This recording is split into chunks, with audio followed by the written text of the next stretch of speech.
Welcome back, everyone. Uh, we are now ready for our next session, second session of the day, which will be facilitated by Dr. Basani Baloyi. We've just switched things up in the program, so don't mind some of the flow and the names that you see there. But essentially, we're going to discuss how do we delve deeper into the issues that Chennai has, touched on in terms of advancing a progressive agenda for Africa at the UN and the ongoing negotiations for a UN framework text convention on international cooperation. So I'll hand over to Basani to kick us off and introduce our guest in the session. Zimbali is an interesting one. He facilitates on your facilitation. First, the opening remarks, now these remarks. But, anyways, okay. So, welcome to the session, colleagues. And the topic of the session is towards a shared progressive tax agenda for Africa at the UN. I am not meant to facilitate this session. Unfortunately, one of my colleagues is ill, so I've been pulled in. Um, so I hope I'll make a good show of it.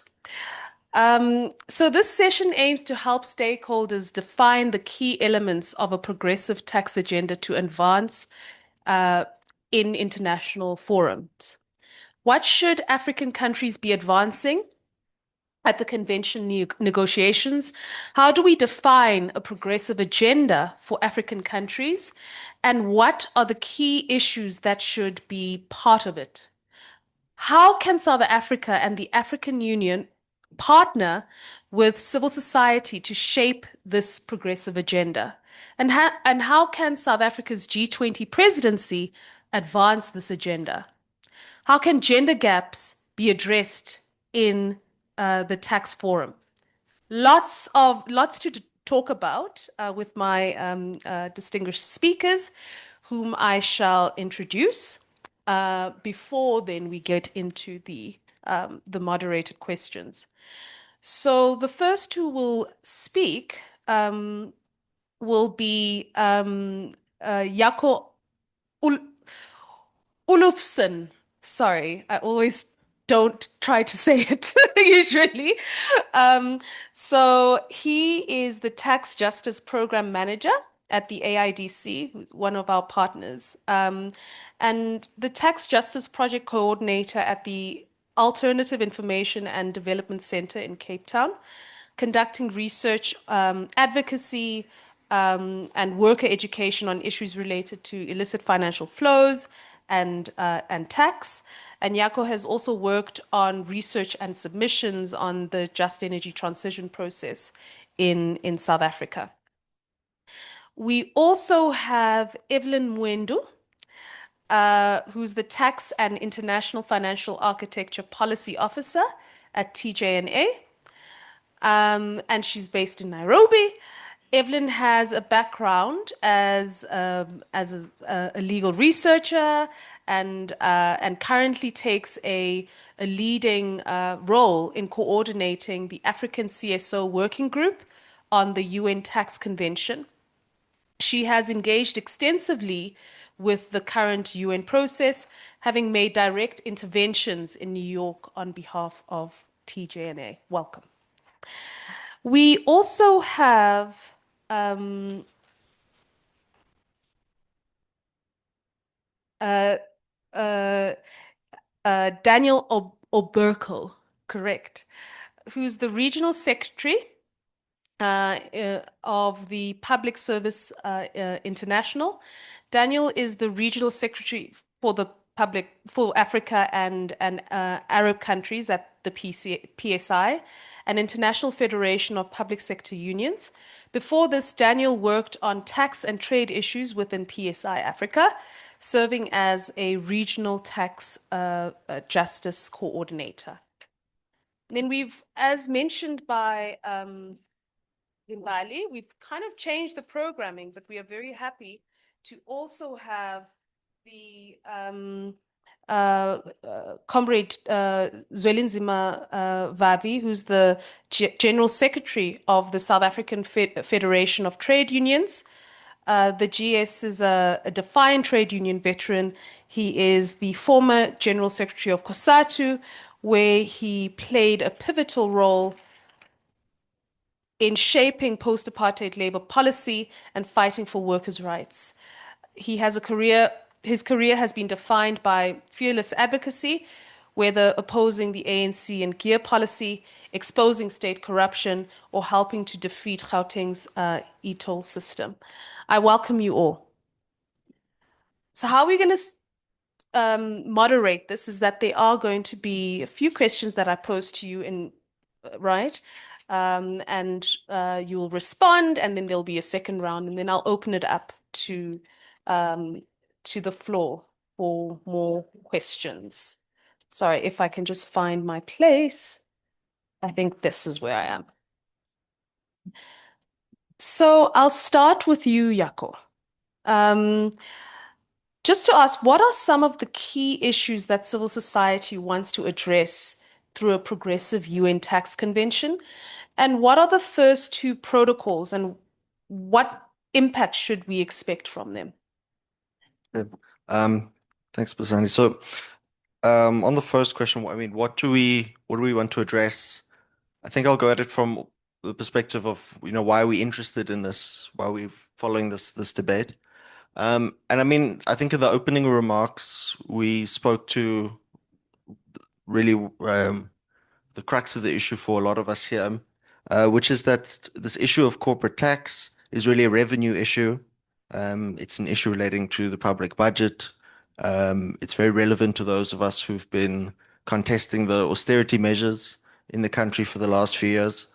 There's all kinds of estimates that show South Africa loses 4 to 8% or 100 billion, or some estimates put it at much more than that, to corporate tax evasion, profit shifting, using all these kind of international mechanisms and channels to take money out of South Africa and stash it on a sunny tax haven somewhere. In 2020, the Tax Justice Network State of Tax Justice report said that South Africa loses the equivalent of 1 million public sector nurses' salaries in 2020 from illicit financial flows and tax evasion. So this revenue issue is really relevant for all of us, and I don't think I need to go too much into detail of it. And again, the VAT debate has really highlighted this. Whether you are a CSO that's already looking at tax issues, that's looking at economic justice issues, or if you're looking specifically at education, at healthcare, it's an issue that's really, it should be on all of our radars, and it should be something that we're focused on. But why international tax reform specifically? It's because the current tax system has really kind of stacked the odds against us. Like we said in the opening, and like Chennai said in the previous session, the rules and the principles that the whole international tax system is based on are really outdated, and they really favor, for the most part, the capital exporting countries. You call them in tax language the residence countries, the countries where, for example, your multinationals might be headquartered or really kind of come from, rather than the source countries, which is you think of source, it's where kind of value comes from in the first place. It's where the minerals are taken out of the soil. It's where the real kind of economic activity happens. So this kind of bias in the tax system is very old, and it puts a lot of limits on what countries can do individually in order to actually get back some of this revenue. And it opens up so many loopholes for companies to use. All these means like paying marketing fees, sales commissions, paying for royalties. Those of you who were in the screening yesterday saw how that French company was being charged by General Electric just to use its brand, and that money was going to Switzerland. So without international reform, these issues can't really be addressed. And now at this point, there is an opportunity, there is an opening where there hasn't been one for a very long time. So that's really why we're pushing in this issue. And what we want out of it is to move away from these outdated rules. We want a transformation of the international tax system. We want to see multinational companies being taxed as one, treated as one company, rather than this kind of current fiction that the international tax system based on, which treats each branch, each subsidiary as a wholly separate company unrelated to the whole. We want to really address this problem at the root. And we want to make sure that taxing rights are aligned with where value actually comes from. So that the countries where the work is done are the ones who actually are able to get that tax revenue. Because this is the problem is if you look at, for example, the mining sector, it's the country where the work is done where that loses resources permanently, where workers are working in unsafe conditions, not receiving the full value of what they produce, where the ecological, environmental damage is being done. So it doesn't make sense that it's actually, for example, the United Kingdom, where that mining company might be headquartered, that is the one that at the end of the day gets the most taxing rights. So these are some of the fundamental issues that we want to see addressed through a UN tax convention. Sorry, that was the second question. Yeah. Yeah.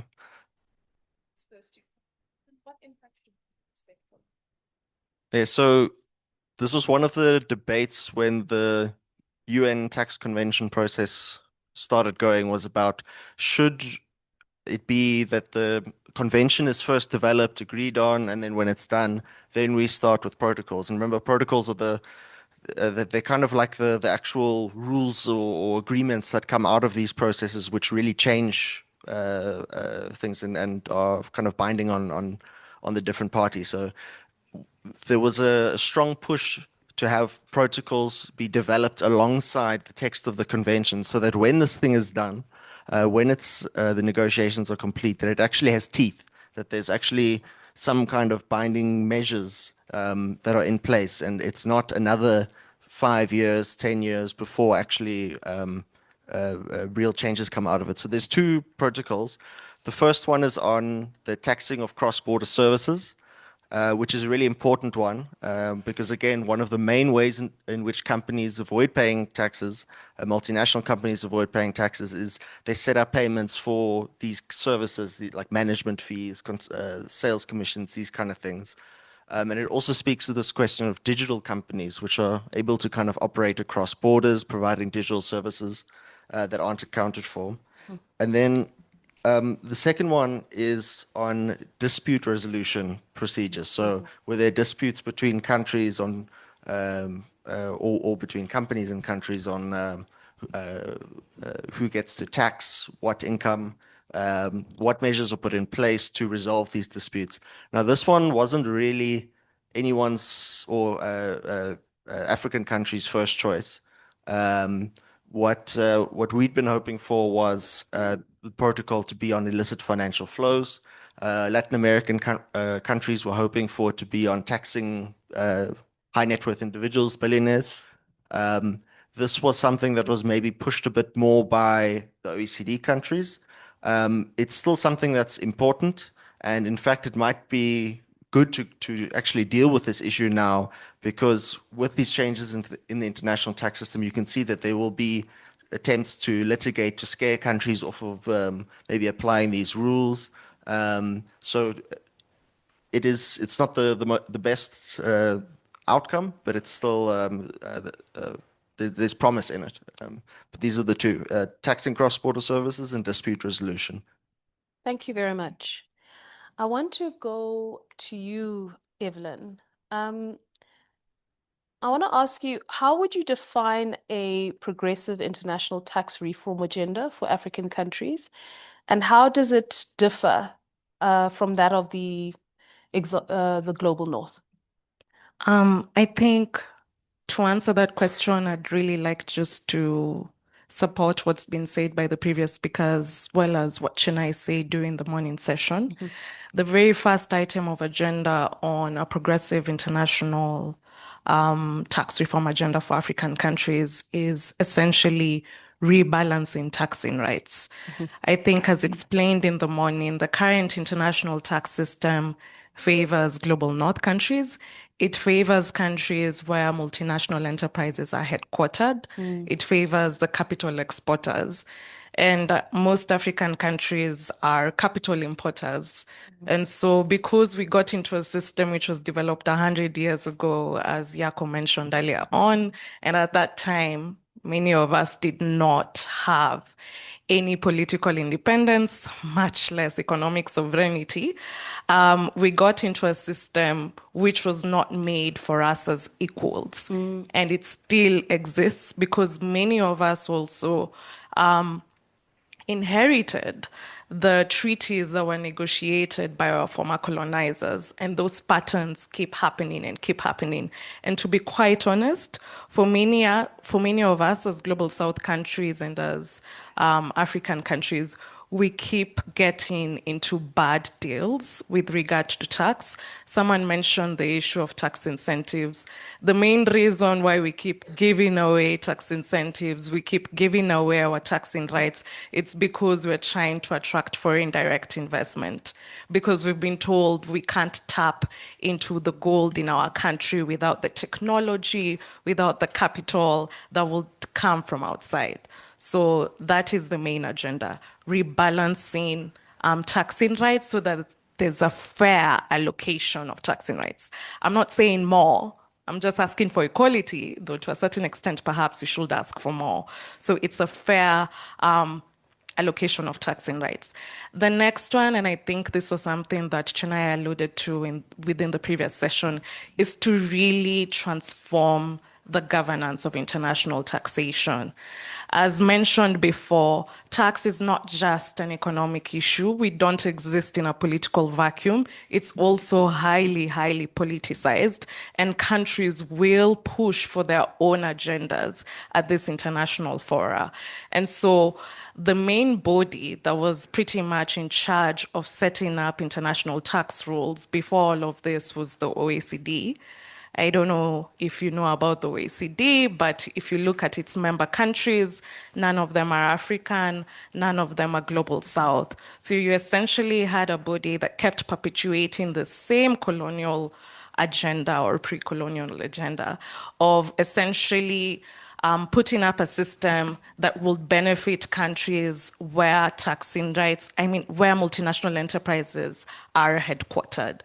And even though they opened up the space through an initiative that they call the Inclusive Framework on Base Erosion and Profit Shifting, many of the tax proposals that came out of that space were not alive to the realities, the priorities, and the needs of global South countries, and particularly African countries. And this was well evidenced by the fact that several African countries that actually participated in good faith in those processes outrightly rejected those proposals. So in 2021, for instance, you had Nigeria, as well as Kenya, as well as I think Pakistan and Nepal, if I'm not wrong, outrightly reject the two-pillar solution on addressing base erosion and profit shifting. So that was a very, very big deal. And they gave reasons, technical reasons as to why they were uncomfortable. And one of the main reasons is, it's always a great idea to come up with an international tax proposal, for instance, that can address the profit shifting and the tax abuse activities that you must have seen yesterday during the tax wars screening, as well as what Yako was talking about. However, the challenge that we face as global South countries is the distribution. It's the distribution of those taxing rights are always unfair. We always end up being shortchanged.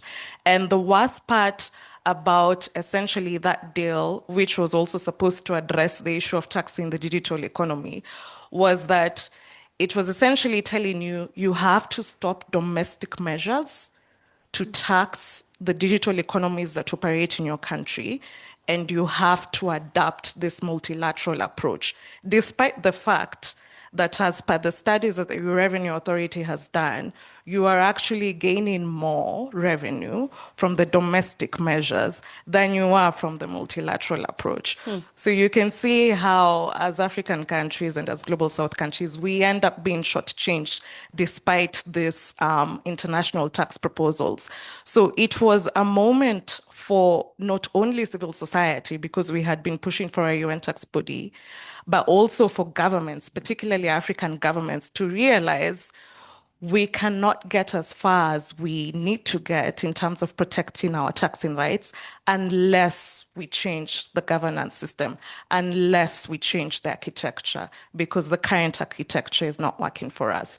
So this is an opportunity to democratize the international tax system and to set up a governance system where we actually have equal footing, where, as Chunai mentioned, we aren't in a situation where we're being held hostage by a single country. And it's not just trade, that has indeed happened with regard to tax. And so those are the very two main agendas in summary that I can mention about what looks like a progressive international tax reform agenda for Africa. Thank you very much. And I guess I would also want to know, as the coordinator of, because you serve as the coordinator of the African CSO working group on the UN Tax Convention, do you have any lessons for or experiences you can share in terms of effectively supporting or pressurizing states towards advancing a progressive reform agenda? Yes. So there's a lot of organizing and there's a lot of mobilizing, and they're at different levels. So the first level, of course, is the actual diplomats, the actual negotiators who are based in New York at the permanent missions of our countries. We have to sensitize them on the importance of this process, and we have to sensitize them on what their agenda is. And then the other thing is working also with the capitals. So that will be our national treasuries, our revenue administrations, and essentially getting them to support the diplomats who are negotiating on behalf of our countries during the actual UN processes.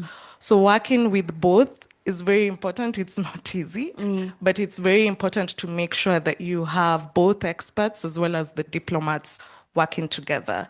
And then the other strategy is we also need to reach out to other Global South countries and other developing countries. So, for instance, working with Latin American and Caribbean states, also getting and rallying that kind of support from them, working with Asian countries as well, and also rallying and getting that support from them. Because as much as it was the African group that spearheaded the process, this wasn't just an African group win. This was us bringing in the rest of the Global South and pretty much the whole of the G77 in order to really transform the international tax architecture from what it is right now. So those are sort of the experiences that we've had, balancing the international advocacy with the regional as well as the national advocacy that we do on the UN Tax Convention. And would you say amongst the Global South kind of collaborators that you have, like whether it's Latin America, Asia, is there like a common understanding of the agenda without in, or are there any variations or nuances that you're finding? I mean, there are variations. Every region has different priorities, to be quite honest. As Yako mentioned, for Latin American countries, they had really pushed to have the second protocol be on essentially effectively taxing high net worth individuals. For the African continent, it was essentially about addressing illicit financial flows. And then for Asian countries, at least the ones that I have interacted with, it was finding solutions on effectively taxing the extractive sector, because as we all know, in a lot of resource-rich countries, we haven't been able to leverage on our mineral resources as well as we should have for the benefit of our own development. So everyone sort of has their own priorities, but it reaches a point that we have to have one common agenda, and that is essentially addressing, to a certain extent, the issue of the imbalance of taxing rights and also addressing the harmful tax abuse that is being perpetrated by multinational enterprises. So to a certain extent, we all have our different agendas, but we do unite on certain aspects, and that's what we push forward at the UN. Thank you very much, Evelyn. Now I turn to you, Daniel. And to you, I ask, what role has, hold on. What is the relevance of international tax reform for workers and worker rights and worker organizations? Thank you very much. So just a quick intro as part of what I do. So PSI is a global union federation. At the global level, we have a membership of over 30 million. At the Africa level, we have about 1.3 million workers spread across 64 countries with over 154 affiliates. Affiliates are in the sectors of education, health, local and regional governance, national administration, utilities in the areas of water, energy, and the rest. Now, I'm adding this aspect for us to also appreciate why when we call for financing of public services, i.e. schools, health services, within the public service or within the public sector, it's not because it's nice to say that we need to raise revenue domestically to fund public services, but it's because majority of our people, benefit from public services. We also believe that it's only domestic resources that are sustainable if we are talking about raising revenue to fund public services. We also believe that in terms of dealing with poverty and inequality, you must have, quality public services in society so that citizens and everyone can live a life of dignity. And so that is why when we join this campaign, or when you find public services in this campaign, it's towards a certain agenda. Now, in terms of pushing the barriers, one, within the context of workers' rights, and then two, within the context of society and what society requires, I think that the first thing what I would try to do is to bring us to what we are doing as a public service workers' union in the various countries, working directly with our affiliates. And so, for example, if you go to Tanzania, we are working with our affiliates to look at developing a paper to underscore the need for the country, Tanzania, to have a tax incentive framework. And the reason is this: if you go to most of our African countries, we have several public institutions that grant tax incentives. So, for example, the Ministry of Finance at some point has authority to grant tax incentives. And then there is the investment promotion authorities or councils who also grant tax incentives. And then if you go to other countries, there's what we call the special economic zones, which are established to have access to certain, in fact, ridiculous tax incentives in our various countries. So what Ghana has tried to do is to develop a framework that guides the administration and the governance of tax incentives, called the Incentive Regimes Act. Now, this is what we are pushing in a country like Tanzania. And just like the earlier point made by Chennai and also Evelyn, that our countries are constantly being asked to use tax incentives to attract foreign direct investment. But we are clear that the fact that you reduce tax burden of multinational companies does not mean that they will necessarily invest in your countries. They look out for other things. They look out to, your education, national level infrastructure, your financial systems, your education, your health systems, your roads, your energy. Those are the most important things. So you can grant as much as you want, but if your institutions are not working, no one is coming. So that is what we are pushing for. We are pushing for in Tanzania. Now in Nigeria and the work we are doing in Tanzania. Yeah.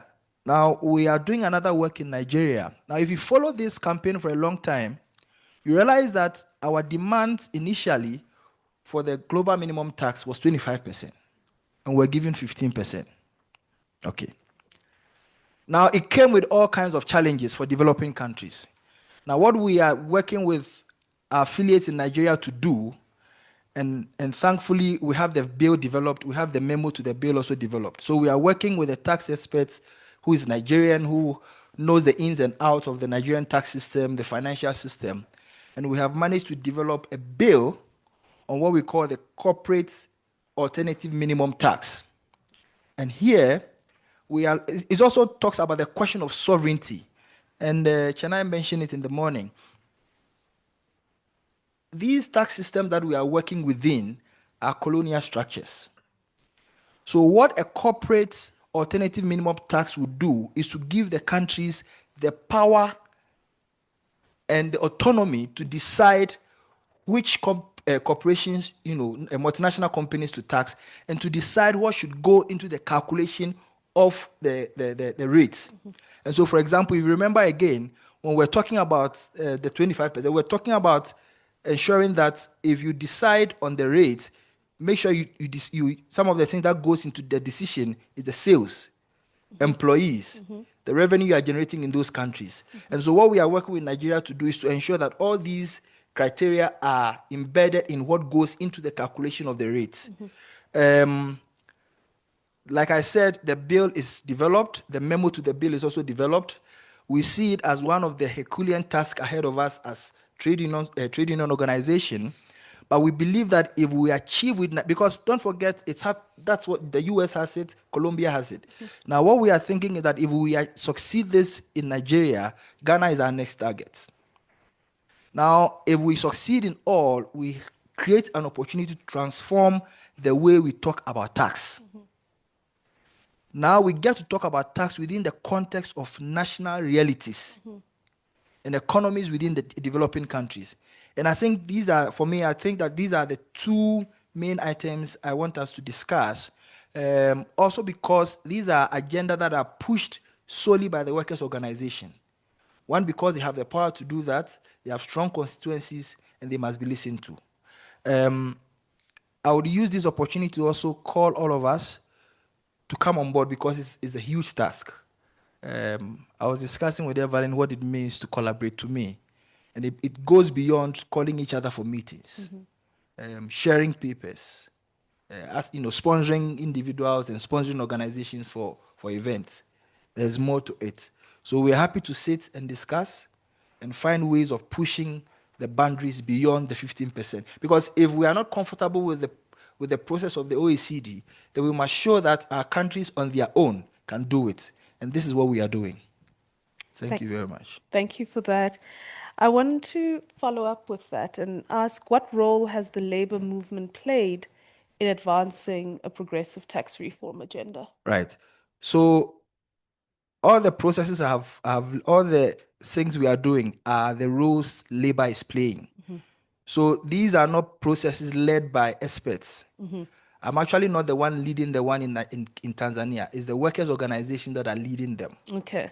If you go to Nigeria, it's the workers' organization that are leading them. So, for example, in Nigeria, the process is led by union leaders, specifically our PSI Global Vice President, who is the General Secretary of the Non-Academic Staff Union of Nigeria. So these are processes that are led by unions, mm-hmm. and this is their contributions. Mm-hmm. In Tanzania, for example, we've submitted a number of proposals to a task force that has been established within the Ministry of Finance called the Task Force for the Reform of Taxation. Mm-hmm. We have submitted a number of proposals, and all these things have been done by the unions. And we believe in the power of the unions. Thank you very much. You're welcome. I now want to turn to you, GS, and ask you, how can international tax reform help to combat inequality and move towards economic, social, and gender equity? Well, thank you very much. Firstly, I must apologize that I disorganized you. I was not in this panel. I spent all of my time in that hotel there. Now I can see where I was. Oh, shame. That's where I went. That's So opposite. that's my Radisson Blue, and I said I've arrived 10 to, and they said no, it can't be here. Look at that board, and I said no, it's here. This is Radisson Blue, and it took time to convince me that there's another Radisson Blue, and they pointed out eventually that no, you should be there. It's the same name.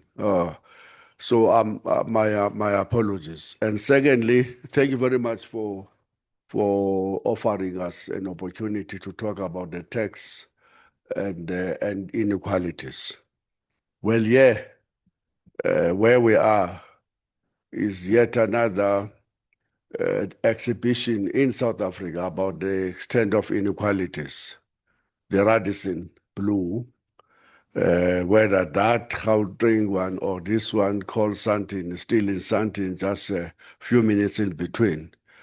This place where we are is supposed to be, or it is the richest square meter in terms of the concentration of wealth in the entire continent.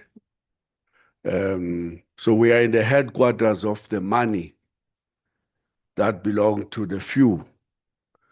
Because if you were to walk, not even drive, literally towards the east of where we are, you will meet a township called Alexander and an informal settlement called Sitwetla, which are the typical faces of poverty and inequalities in South Africa.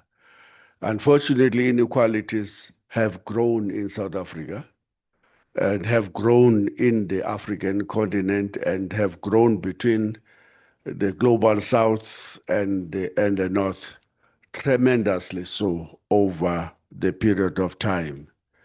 Our discussion is supposed to be an attempt to look at what is that we can do to address those inequalities and what tax agenda we should be pursuing and to ensure that we address the inequalities that we are speaking about. So, yeah, we hear that there is a UN tax convention that has been negotiated or that have started a process of negotiations from November in 2023. And the good friends are saying this is yet another opportunity for the African continent to raise the agenda of inequalities and fairness.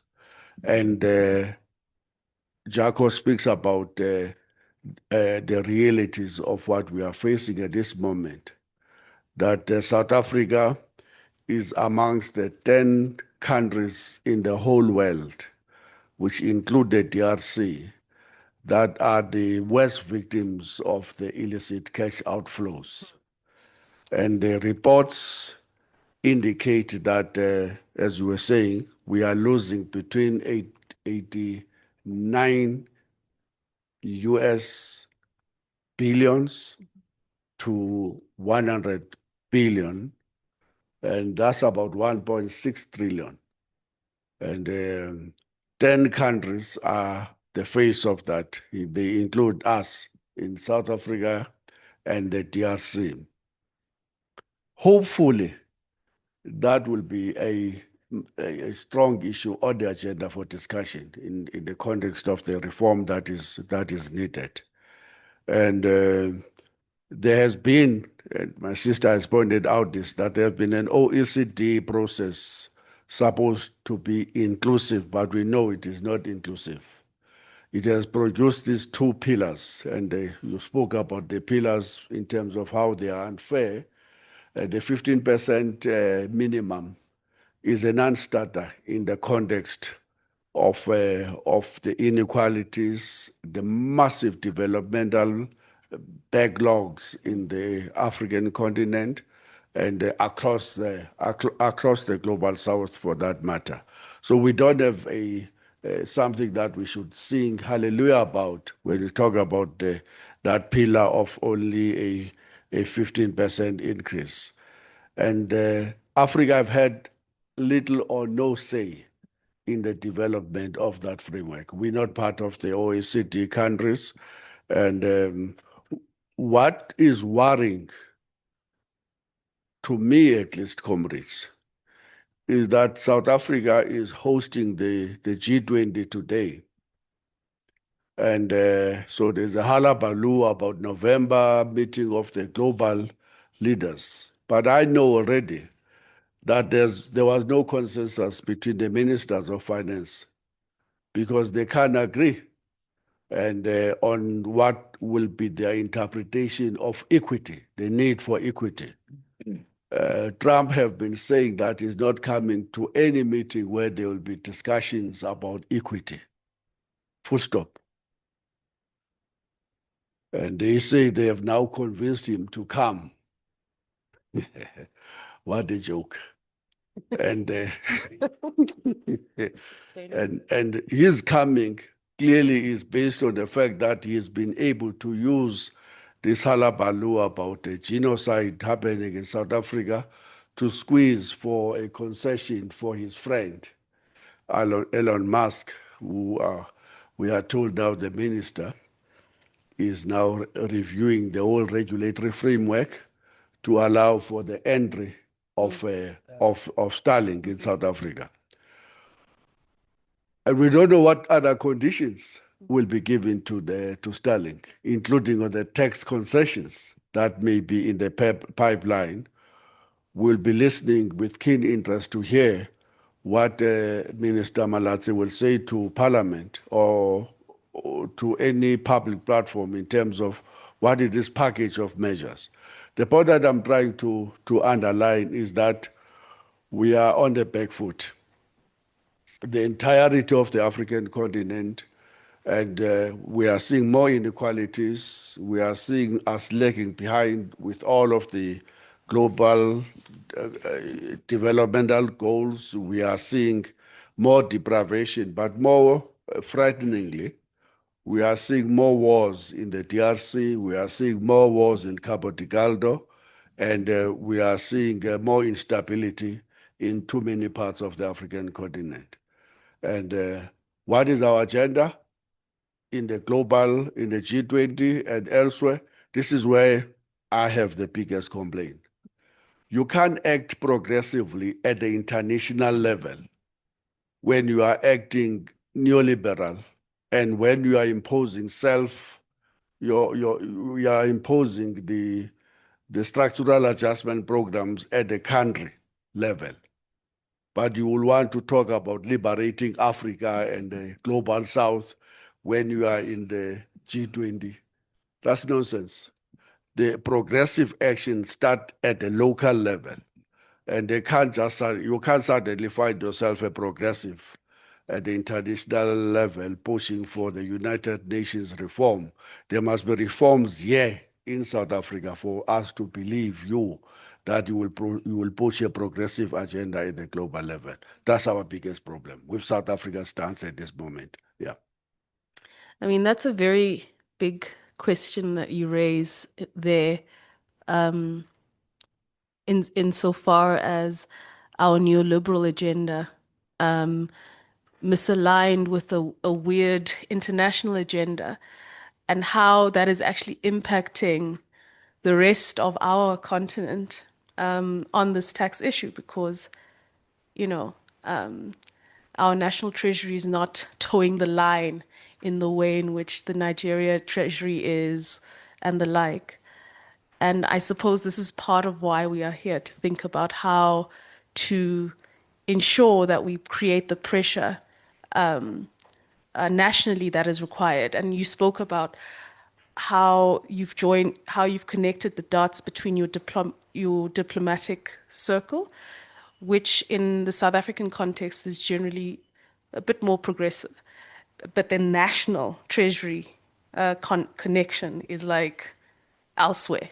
And so I'd like to have, it would be good to discuss how we actually strategize, because I feel like the opening remarks that were made about South Africa being quite important in these discussions, and clearly it's holding the rest of the continent back is problematic. But I won't go there. It's something to think about that I think your reflections have just made me curious about. I would like to turn back to you, Jaco, to the questions I've been scripted to pose to you. What is your assessment of South Africa's role? Okay, there we go. There it is. What is your assessment of South Africa's role in advancing a progressive international tax reform agenda? There we go. Yeah, so I mean, South Africa, I think on one level has been playing a progressive, or historically played a progressive role in the UN. Very much kind of supporting, championing the UN tax convention issues, but there has always been this kind of duality where there's also kind of equal engagement and support for OECD processes, even at a time when it's kind of become clearer that there's quite a big diversion between these two, and that there'll be some maybe a point of conflict between these two initiatives.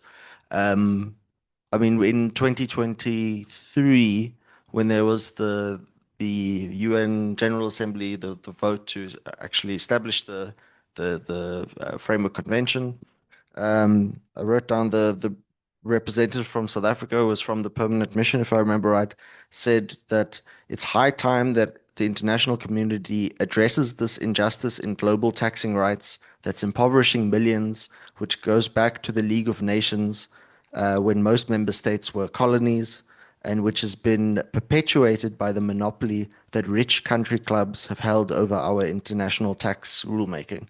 And that's what the representative from South Africa said, and it's quite, I mean, it's not mincing words, you know, it's quite direct and clear.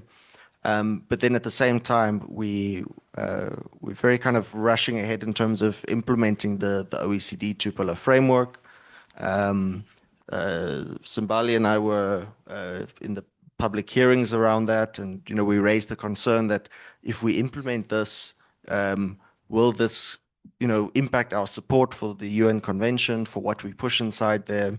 And it kind of came back, the answer saying, no, we've always supported the UN Convention. There's no disjunction between Treasury and DIRCO, the International Relations Department. But then we hear that going back to the UN, then South Africa is expressing concerns about, oh, but we've already started implementing the OECD process. So, you know, if we take up these and these issues in the UN, what does that mean for what we've already started implementing, which is kind of exactly what we are concerned about.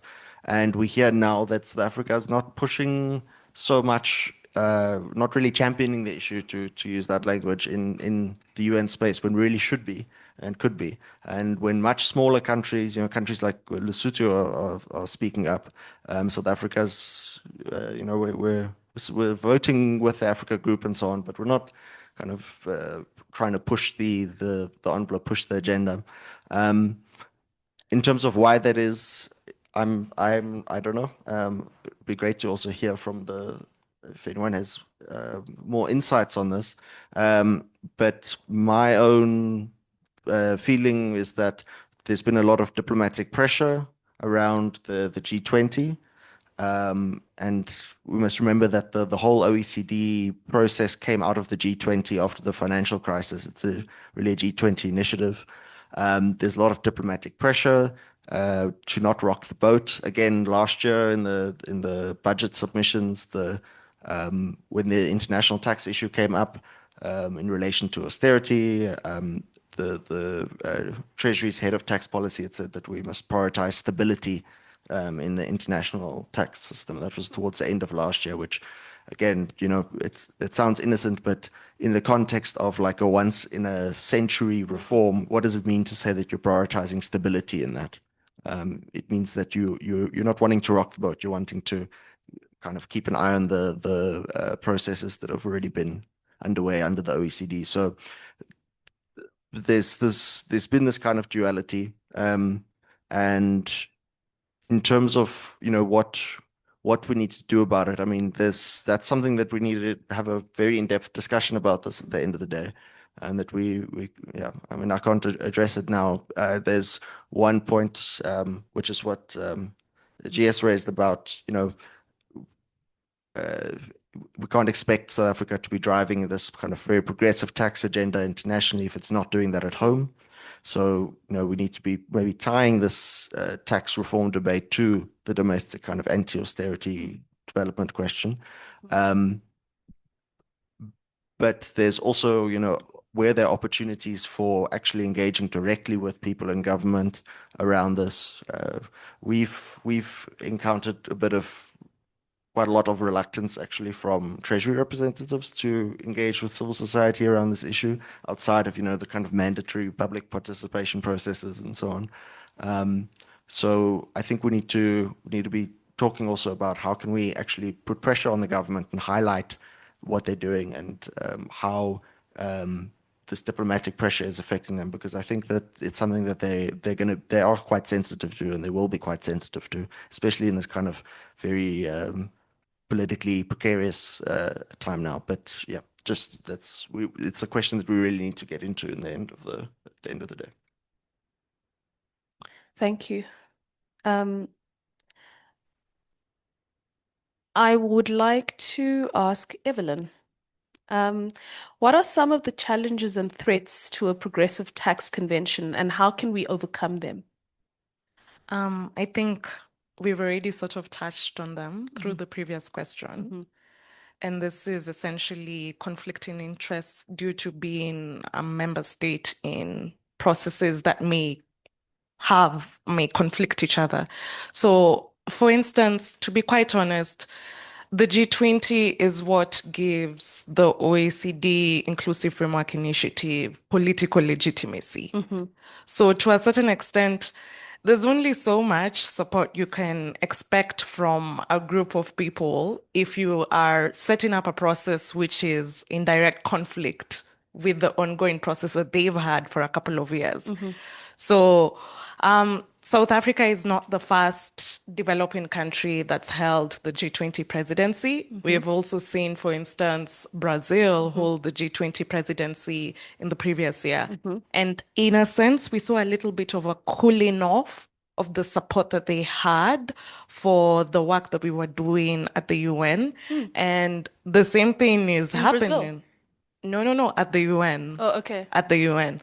And the same thing is happening with South Africa this year during the UN processes. We've not only seen this cooling off of support during the actual UN tax convention process, but also during the financing for development process, which is essentially a conference pretty similar to the Addis Ababa conference that happened in 2015, which is supposed to essentially be about transforming the global economy, transforming the whole global financial architecture.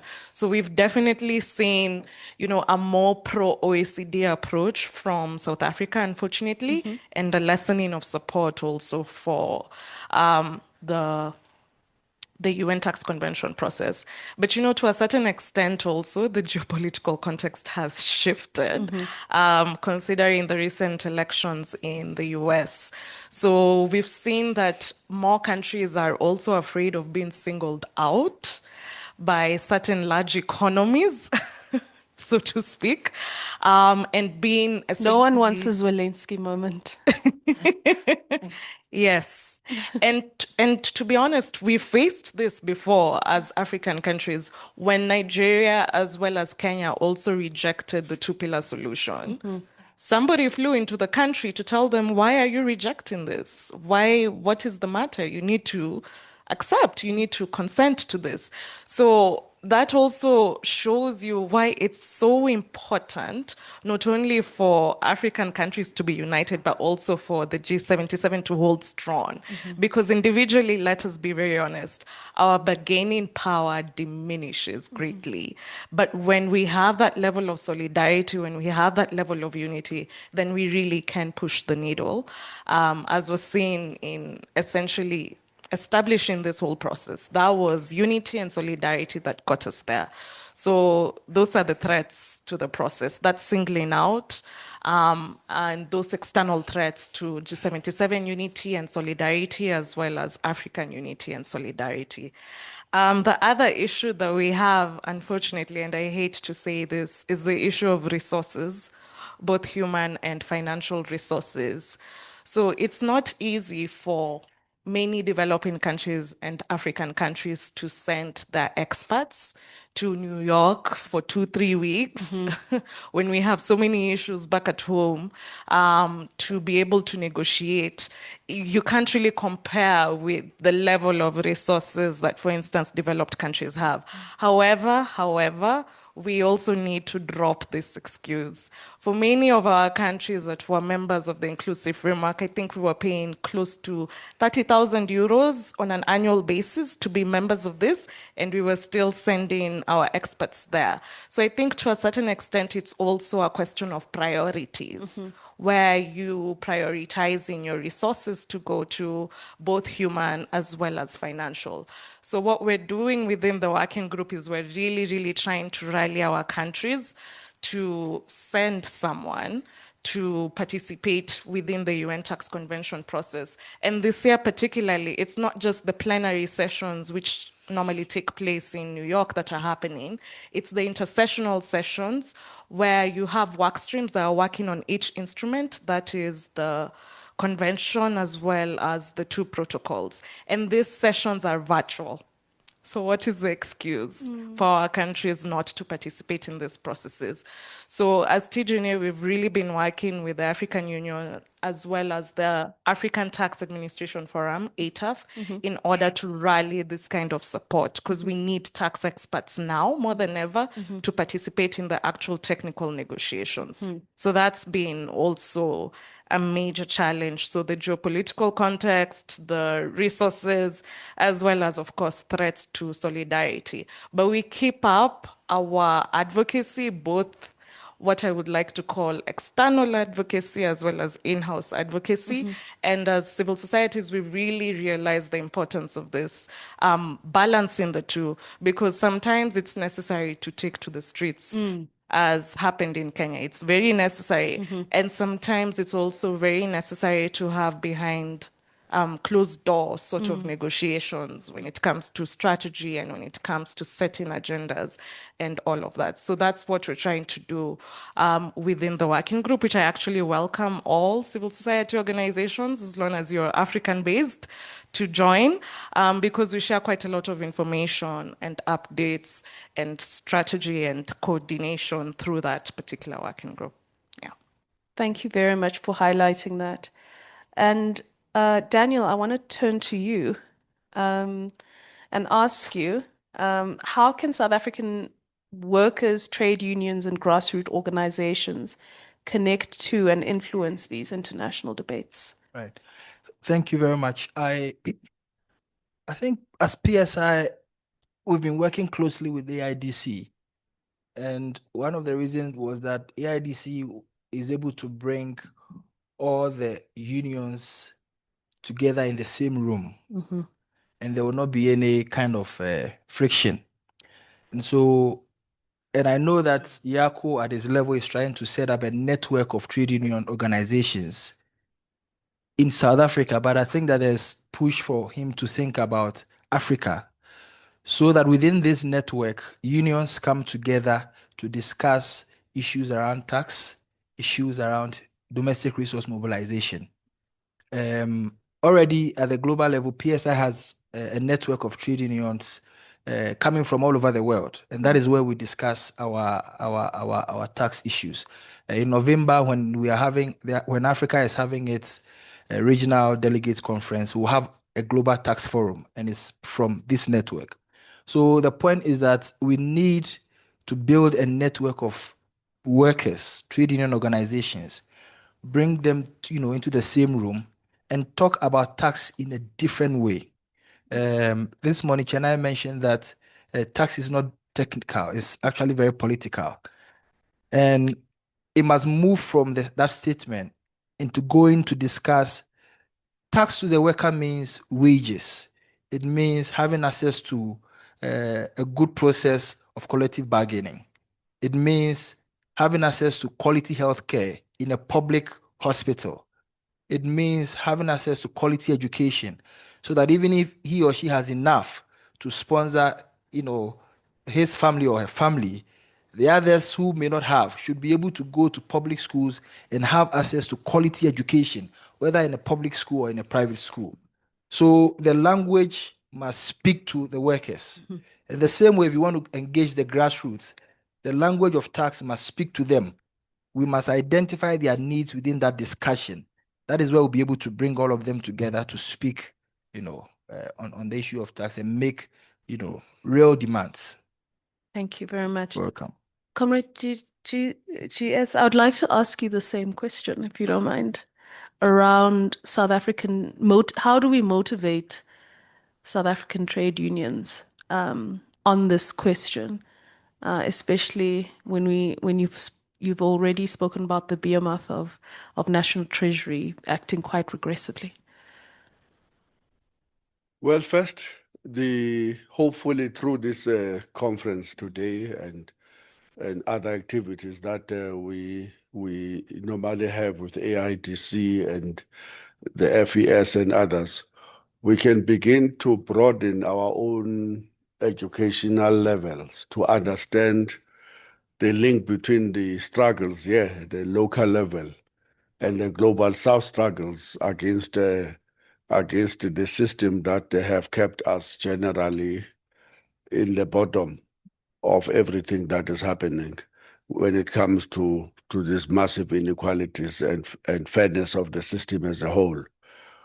We still have to do more. And there's no doubt about the fact that the South African trade union movement has been too internally focused on these battles with the National Treasury and have not always established a clear link between these local battles and the international battles, in particular the Global South battles. And we need to improve on that. I think, to me, that's the first point that we've got to make.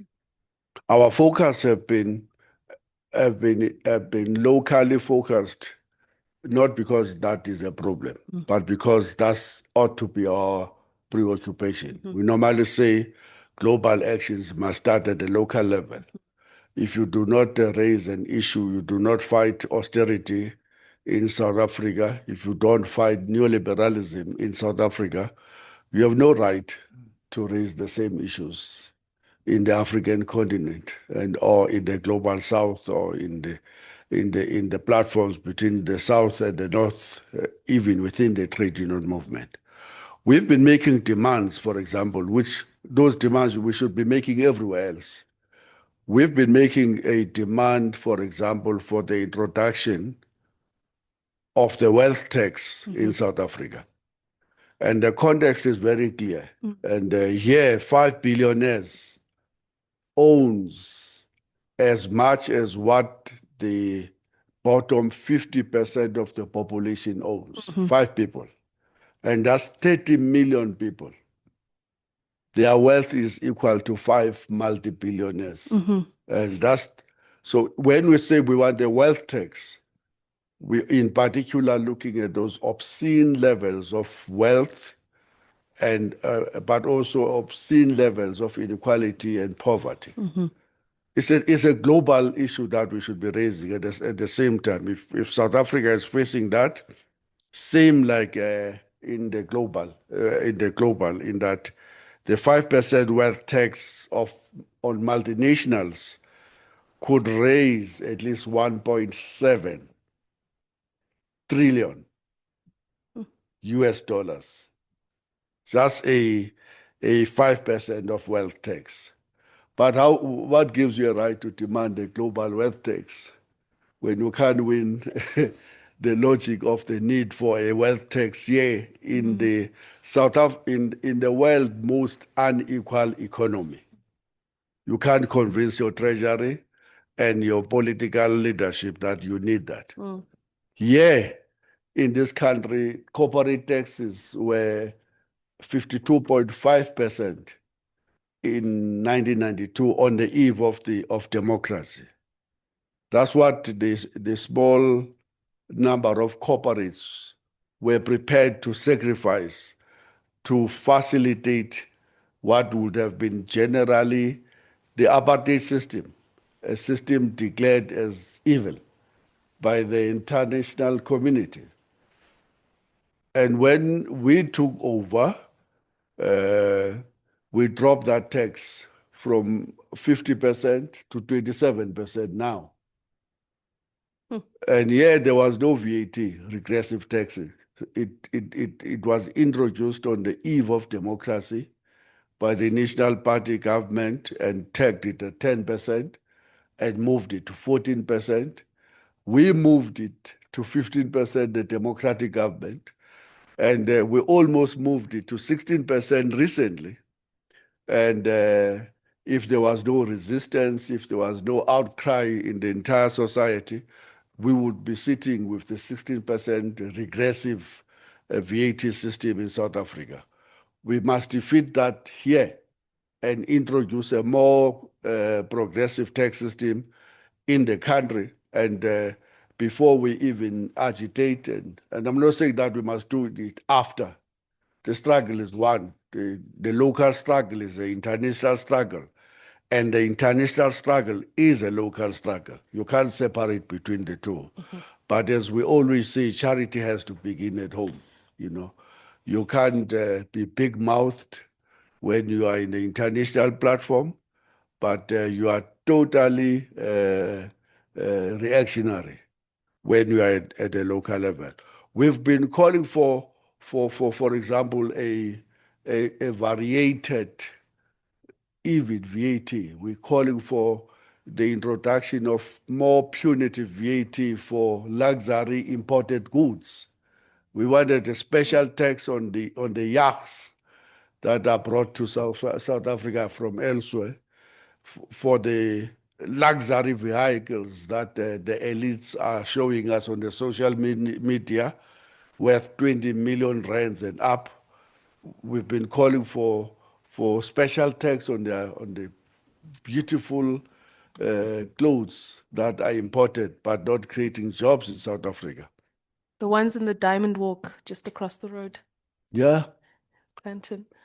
We can't win. We're not winning yet. Yep. So the struggle is to unite the trade union movement in South Africa with the rest of the working class so that our voice can be stronger. Currently, it is not stronger because of the levels of fragmentization and the divisions within the trade union movement, which are a music in the air, in the ear of the tax dodgers. They know now that there will be no focus on them when they are mispricing and shifting profits and moving money. Because after all, they have been allowed through the monetary policies of the state to shift money from 1994 when it began to remove all of the speed bumps or the exchange controls. So my emphasis, dear comrades and friends, is that we have to fight here at the local level and to change the international balance of forces. You can't tilt the balance of forces at the international level, nor can you really coordinate a progressive African voice in the ongoing UN negotiations when you are acting so reactionary at the local level. So I want to go back to that point. Only unity and the end of fragmentization of the trade union movement here in South Africa gives you a better chance as a PSI to coordinate public sector unions properly at the continental level.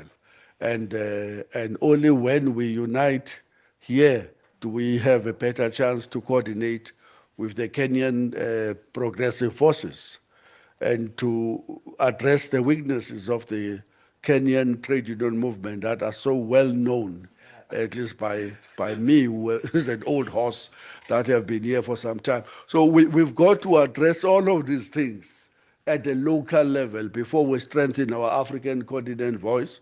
But we're not, and let me go back, we're not saying that the only way to strengthen Africa's voice in the ongoing negotiations is first we must focus on South Africa and unite first and allow everything to happen. We're not going to participate in the G20. We're not participating in anything. We are still fixing our house. By the time we, we fix our house, there will be nothing left to fix at the continental level or at the global level. Thank you very much. Thank you very much. I would like to thank you to our panel. I'd like to turn to the floor. I've hogged the mic for too long, and I'd like to hear other voices. Okay, I see this gentleman over here. Are there, and you, I recognize you. Are there any others that like to? Okay, we'll just start with those two, and then I'll.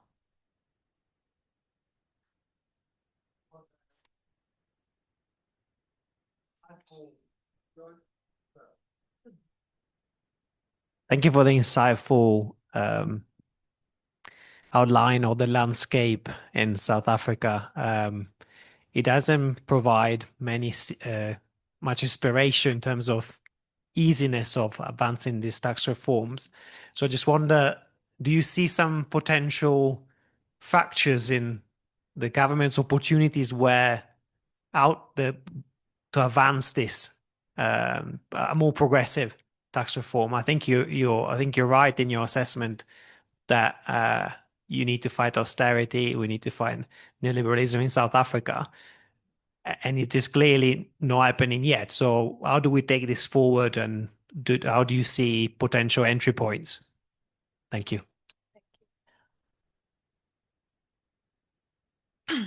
Hello, good afternoon. Thank you so much for a very informative panel. It's great listening to all the insights that you've provided and also the advocacy movements, in terms of the support you want to provide for the UN Framework Convention going forward. What I wanted to do is just provide some input that might be useful. I think in as much as we're going to be discussing Protocol 1 and Protocol 2, we favor the Protocol 1 approach. And what we wanted to just make clear is that in terms of advocacy, one critical thing, I've listed down several, I'm just going to pick on a few. One critical thing is that we need to come out very strongly on the most favored nation clauses, the MFN clauses, because that practically allows a source country that has provided some tax treaty incentive to another treaty partner to provide the same to every other, treaty partner that's using the same particular treaty model, if I'm making any sense. But I think what we need to do is to get rid of the MFN clauses, because that's where we're beginning to see a lot of problems creep up within the concept of base erosion, profit shifting, and even IFF. So in the research that we're doing at the University of Nairobi through the Committee of Fiscal Studies, we're getting to see some of these issues, and we find that one of the central discussions should be the removal of MFN clauses. The second is that I think it's really important to take off the caps on withholding taxes, this between 0 to 5%. I think countries, in as much as we are all sovereign in terms of claiming our fiscal sovereignty, we need to be able to decide and say, if we're going to be charging cross-border service taxes on technical fees provided or even professional services, and we don't want to cap it at 5%, which is the OECD model, we should go to even 15%, that should be allowed. So to have it very clearly in the protocol that, withholding taxes should not be capped, I think that's claiming back fiscal sovereignty, and that's really important for the decolonization movement. And you may have heard what Mauritius has done in terms of getting into this agreement with the UK to have it in their agreement that decolonization is a priority, and therefore they also want to think about how to come up with their new taxing rights. The third thing I wanted to speak about is that in as much as we're talking about cross-border services and also thinking about taxing the digital economy, nobody is discussing the idea of data taxation. It is so crucial. I mean, it's another institute from the UK. I have to get you the name for that. They've basically come up with an indicator to say everybody's data at the minimum is valued at $263. And I always give this example, like Kenyans, we're 50 million. Just take 10 million Kenyans, and their data transmission is $263. How much does that accumulate towards the end? So if we're going to be thinking about an annual data tax, that should be part of Protocol 1. Data transmission taxes is really central to have this, because there's a lot of money that we're missing on it. The other thing is that in as much as progress is quite slow in the development of back-end technology for artificial intelligence on the continent, most of our countries, particularly Kenya, there's a lot of research on the M-Pesa framework and the M-Shwari framework. We're paying a lot in royalties because we're using the backend technology that comes from abroad. I think in the context of AI, in the context of the FFD discussion on STI as well and inclusivity, we need to be able to have a very specific clause for Protocol 1 to say that there has to be a removal of royalties on the use of backend technology until the African countries are able to get their own digital infrastructure ready and it being robust. I think that's really critical. The last two things is that also when it comes to data centers, they're being hosted in countries where the water rights are being abused. You see, data centers need clean water. And we're not factoring in the environmental costs for these host jurisdictions where these data centers are hosted. So I think even when we're discussing the UN Framework Convention, one of the substantive clauses should be that there has to be a model of financial compensation on the basis of economic activities generated as a result of the use of these data centers. These countries must be compensated. Ireland is suffering, but we don't know whether other African countries are also going to have the similar problem in the future, but it needs to be nipped in the bud. The final thing is also that, I mean, it's really important that the OECD has come up with a framework for the artificial avoidance of permanent establishment. It's really critical. But when we're looking at the way in which digitalization is rapidly, spanning out, we also need to think about, just the last point, we need to think about the artificial fragmentation that is happening using digital platforms. So that research is actually missing. And I'd ask civil society to invest some time into conducting this bit of research to see how are digital platforms creating artificial fragmentation that's making it difficult to allocate and track income. Thanks. Thank you very much. I see there's a hand there, Oh, and then one there, and then that's it. And then I have to turn. thank you. Ziko Tamela from Satau. No. Sorry, I didn't recognize you, Comrade Zuko. I saw a hand over there, and then back. I saw your hand before, but I'll come back to you. Okay. Okay, sorry about that.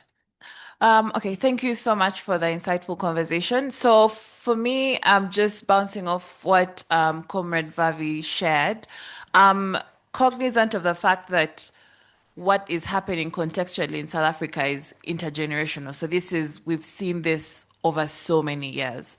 And the reality, or how realistic is it that we're going to see a lot of these reforms happening, within the next decade or so?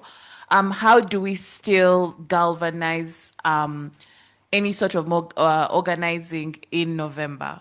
And so really just leveraging on the opportunity that we have in November with G20 happening here within the South African context. Yeah. Thank you. Oh, and my name is Martha Chikahira, and I work with the Fight Inequality Alliance. Do you have a mic? Sorry. Thank you. My name is Susanna and I work for Oxfam. And it was a question to Evelyn, because at some point you were saying that this G20 South Africa presidency are kind of giving up on or are passing a lot of the work to the OECD in terms of where the tax agenda is going to lead. And I want to understand why. Is it because of a lack of capacity at the South African government? Or do you think it's a lack of political will? Or do you think there is an opportunity for the African Union and the continent to be calling South Africa to be coherent and consistent with the work even South Africa has been doing at the UN Tax Convention negotiation? Because it's a bit of a contradiction with what is happening. Or maybe it's just a lack of coordination between the ministries of who are leading on the different issue. So if we want to really understand how we can put pressure on South Africa, it's also better for us to understand why this is happening. Thank you. Or maybe it's just because of the US and the pressure. Which is also called coordinate. I mean, it's also using a lot of the energy at this moment. So just to understand what you think. Thank you. I'm going to start with. Yes, I was going to go back to him because there's quite a few. Otherwise, I'm going to lose the questions. I'm going to come back to you, Comrade Zuko.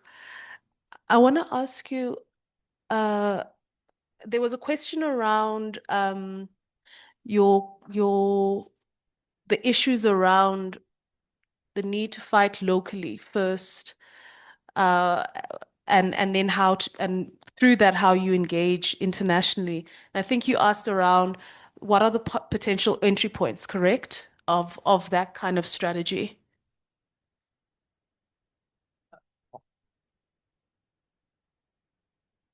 Well, the question, I want to approach it in this way. Mm-hmm. How did we land up with the GNU on the 30th year of the democracy in South Africa? That's, to me, the real debate. How did it happen that a liberation movement that was so popular, led by one of the biggest names in the entire oppressed world, have in 30 years had its electoral support collapse to around 39–40% in 30 years? And what is the chance of this government of national unity really addressing the issues that we are talking about here? My starting point is that that liberation movement would have collapsed and abandoned its principal demands. When there was a Morogoro conference in 1969, I think it was, there was a very clear vision that if it was followed, would have not landed us where we are now. And that vision was saying, and I want to quote the conference, it said, in our country, more than any other part of the oppressed world, it is inconceivable for liberation to have meaning without the return of the wealth of the land to the people as a whole. That was abandoned. You're asking a question, what happened? In a popular South African language, I would say the real capture. And the real capture lead to us or them losing the political will to do anything about what we inherited from the 40 years of apartheid and nearly 400 years of colonialization. So we now have a government of national unity. When it was put together, in SAFTU we said, this is the doomsday for the working class and the poor in South Africa because you were bringing together a liberal ANC. Liberal, it has become liberal. From this vision, it now believes in growth first and redistribution later, the trickle-down approaches.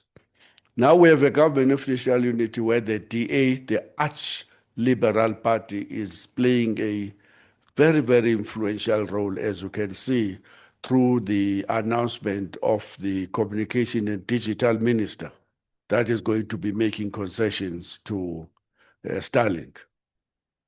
What's the future in the context is very difficult. Clearly, overall, the GNU represent neoliberalism and austerity, but still there's dynamism. For example, the dynamism that were playing themselves yesterday are that even though clearly, and this is my conspiracy theory, the reason why Trump received President Ramaphosa better than he did Zelensky is because there may have been indications that he's going to be given what they really wanted, which is the allowing Starlink to come to South Africa.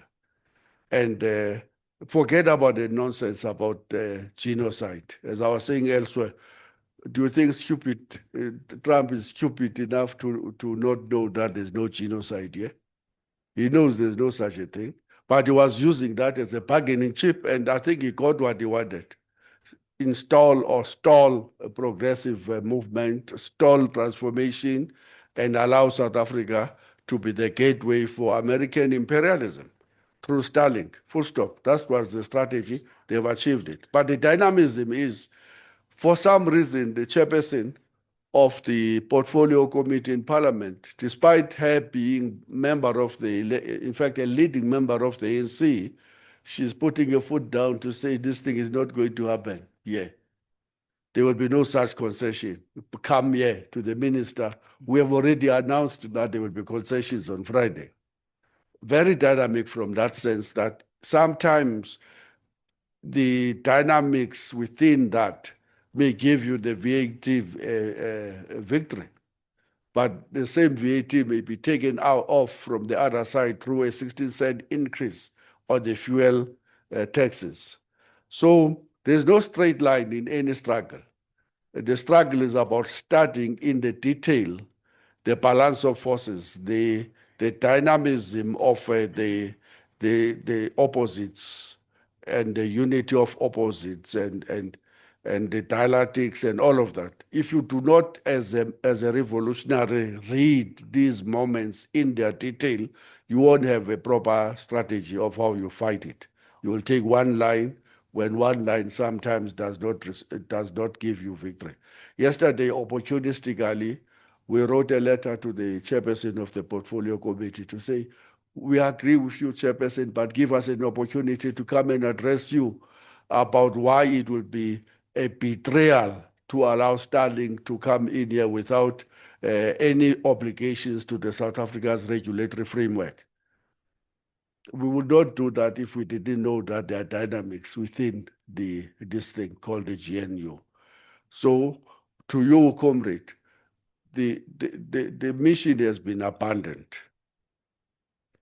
And because the mission has been abandoned, there is no way of unifying the left behind a mission that is essentially austerity and neoliberalism. And there will be no political will even to do the most modest of reforms to try and address the legacy of inequalities, poverty, because the leadership itself has been captured, in my view. We are talking about business people here who are ministers. The meeting of Trump and Ramaphosa to me was as a business meeting of multi-billionaires deciding the future of humankind. Thank you very much. I'm going to now see if we can't get, there was a question on how we galvanize. And I would like for you to address that. And then Evelyn, I think there was a direct question to you. We'll follow up and then we'll turn to you, Comrade Ziko, with your question. Yeah, I mean, I want to speak to that question, but also at the same time to Marcel's question, because I think that it's linked. I think one of this kind of whole diplomatic incident with the US, I think, is opening a split and a fracture, like the GS said. And I think that this is something that we can also use to push this kind of transformative tax agenda. And it's just, it's what it's going to need from us is the work to kind of link this to concrete issues, to explain it in a kind of a accessible and also kind of agitational way. But I think that it's very easy to tie the fact that South Africa has been cooling off on the UN process, kind of moving towards the OECD process with this kind of display in Washington, with the concessions to Starlink, and to really use it as a pressure point and to get public support, and to also reach those who are within government who are not happy about the state of affairs, because there's a lot of splits in the government. There's also the Treasury itself is feeling pressure, despite their own maybe commitments to maximize revenue, kind of where they can find it. There's still things that for them are off the table, of course, but they are feeling the pressure. Like, for example, this budget that was adopted, it's almost the unfunded budget in a way, because for next year, they need to find revenue measures that can bring in, I forgot the amount now, I think it was 20 billion that they need to make make a tax measure that can get that in, but there isn't a tax measure yet. And I mean, that's also something that we can tie this to. I mean, a UN tax process is not going to give 20 billion revenue next year. It's a long-term process. But in terms of how we pull the public in, we say, okay, we need revenue. We're saying that the other options are unacceptable. VAT is unacceptable. We can't take away the SRD grant. You know, we need to expand it. We need to expand funding of the public service. And we're saying we need revenue. So this is the direction we need to go. I think we need to tie these issues together. Ahead of the G20 process. So I myself, I would like to also know from Fighting Inequality Alliance what your thinking is around that, because I know that there's been thoughts around maybe some kind of a counter summit or something like that. You know, the whole civil society process around the G20 has been in a state of complete kind of disarray. And I think it's really going to depend a lot also on, as individual organizations, where are our strengths, where we link to, where are our own kind of opportunities for entry. I mean, does it make more sense for us to be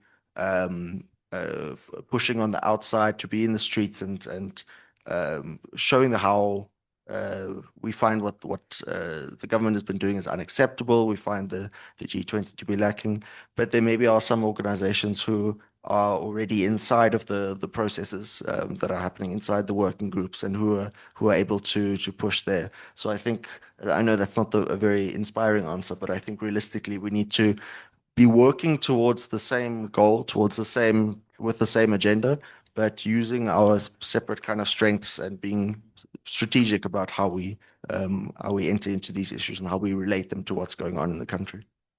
Thank you. Evelyn. Yeah, to answer the question, to be quite honest, if you look at the voting patterns that we've seen with the UN Tax Convention process, there's quite a bit of countries that are members of the G20 that voted against the UN Tax Convention process. Like I said, the G20 gives the OECD inclusive framework process its political legitimacy. So, of course, their reaction towards the UN Tax Convention is to essentially double down on the inclusive framework, something that they've invested quite a lot of resources on, whether or not it's working. And to essentially say that you are duplicating, you're creating parallel processes. So this is what any developing country that's in the G20 is facing, this conflict of interests, where essentially they have a lot of internal pressure on not choosing the progressive global south way, but rather essentially maintaining status quo, not moving the needle at all in terms of real transformative change. And so I'd say that we've seen this kind of attitude with both guys within the National Treasury as well as the people who are actually negotiating on behalf of South Africa at the UN. We have tried several things, as Yako could attest to, from last year in terms of speaking to them at individual level, speaking to several people within the South African government about this, and we understand the conflict of interest. We also understand the pressure that South Africa is experiencing. So I'm actually going to leave it up to you as South African civil society organizations on what you think would be most appropriate. If we have tried both the National Treasury and the Foreign Office, what do you think is the ideal way to move on from this? And then if you allow me just to say a little bit about the domestic process, just 5 seconds. Okay, Yes. I want to turn to Comrade Zigo, who I can feel the pressure. Could you please, Comrade Zigo, you are going to be the last to close us with a question, and then I'll return back to you, Evelyn. Thank you, Comrade Chair. No, I was not going to ask a question. I was just going to make a mini point. Okay, go if I could. I think one of the challenges, in fact, I'm speaking more to add to what Comrade Vavi and other comrades were saying, how we could sustain this effort and what the challenges are.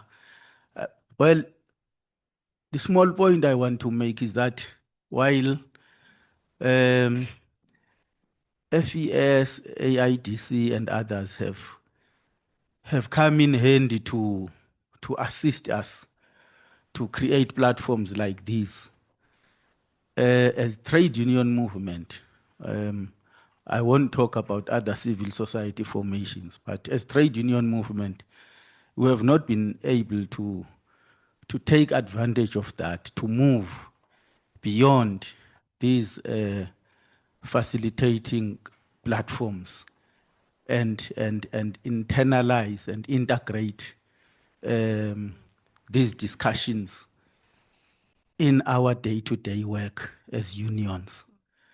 There is no campaign that can be sustained through external assistance. External assistance must trigger internal processes, Right. whereby our members grapple with these issues, integrate them in their day-to-day work, and then were able to campaign.